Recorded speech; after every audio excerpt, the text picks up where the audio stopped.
Mulai masih kecil, saat belajar menulis sampai sekarang ini pasti kita masih sering pakai pensil untuk mencatat atau coret-coret. Dan untuk menajamkan pensil pasti butuh rautan pensil dong. Terutama para wanita yang suka sekali pakai pensil alis. Pasti butuh banget rautan pensil untuk meraut pensil alisnya kalau sudah mulai nggak runcing lagi. Ngomong-ngomong soal rautan pensil, pernah nggak kepikiran siapa sih yang pertama kali menemukannya? Sekarang kita bahas yuk, biar kalian tahu dan bisa nambah ilmu juga. Penemu rautan pensil untuk pertama kali itu sebenarnya Bouchard dari Prancis tahun 1822. Tapi Bouchard itu nggak mematenkan rautan pensilnya, jadi nggak mungkin dikomersilkan. Akhirnya ahli matematika dari Paris juga, yaitu Bernard Lesemann yang dianggap pertama kali menemukan. Jadi gini, karena Lesemann itu ahli matematika, jadi suka buat rumus matematika pakai pensil. Kalau pensilnya patah atau sudah mulai nggak runcing lagi, itu sering bingung. Awalnya dia raut pensil itu pakai pisau lipat atau pisau biasa. Tapi sering bikin tangannya jadi luka atau kegores-gores dan dianggap itu nggak praktis. Lalu dia mikir gimana caranya meraut pensil supaya nggak luka dan bentuk pensilnya itu jadi bagus. Setelah dipikir berkali-kali dan diutak-atik barang-barang di rumahnya, lalu diuji coba. Jadilah rautan pertama. Bentuknya tabung dengan lubang kerucut yang menyempit, lalu dipasangi pisau pemotong. Karena rautan Lesemann itu dirasa pas dan cocok, jadi pada tanggal 20 Oktober 1828, dia daftarkan rautan pensilnya jadi hak paten, supaya nggak ada yang jiplak. Lalu keluarlah nomor paten Prancis dan dinamai Crayontel. Setahun setelah dipatenkan, Crayontel diiklankan di Le Constitutionnel, koran politik dan sastra berpengaruh di luar Paris. 10 tahun kemudian, mode penajaman ini diambil alih Inggris. The Mechanic Weekly, sebuah mingguan ilmiah yang didirikan oleh Joseph Clinton Robertson.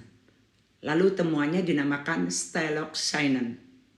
Jadi menurut Joseph, rautannya itu nggak beda jauh dengan rautan Lesemann. Tapi dia tetap berusaha untuk membuat yang lebih baik lagi.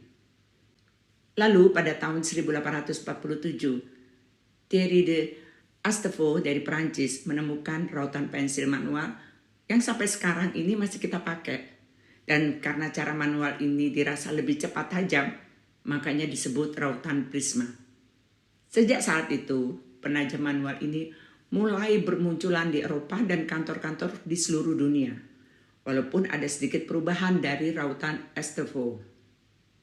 Di tahun 1853, pemerintah dari New York City memberi penambang pensil mekanik untuk kantor mereka dari perusahaan Inggris.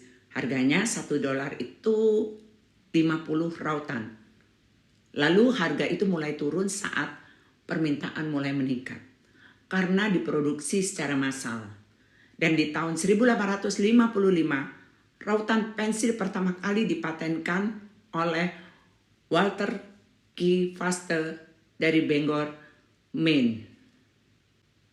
Lalu pada tahun 1897, seorang tukang kayu bernama John Lee Love, penemu Afrika Amerika atau penemu kulit hitam, menciptakan rautan portable. Karena dia seorang pedagang, jadi saat berdagang itu selalu butuh pensil.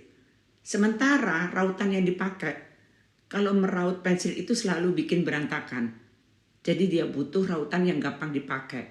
Dan kalau meraut sisa kayunya itu nggak berantakan. Lalu dia mendesain rautan pensil yang diputar dengan tangan, yaitu rautan portable. Dan mematenkannya sendiri rautannya. Lalu dinamai Love Sharpener dan Elang Plaster. Lalu dipatenkan pada tanggal 9 Juli 1895. Di tahun 1910 mulai ada inovasi lagi rautan pensil pakai listrik.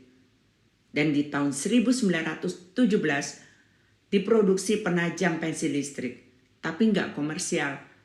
oleh perusahaan Farnham Printing and Stationery Co. dari Minneapolis. Tapi di kemudian hari banyak dipakai kantor-kantor besar. Jadi sekitar tahun 1940-an nggak banyak tersedia untuk umum.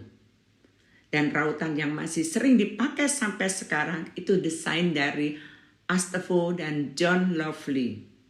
Nah itu tadi sedikit cerita tentang sejarah rautan yang ternyata adanya udah lama banget. Sampai di sini dulu ya. Terima kasih sudah menonton. Semoga bermanfaat dan jangan lupa tonton video Maci yang lain.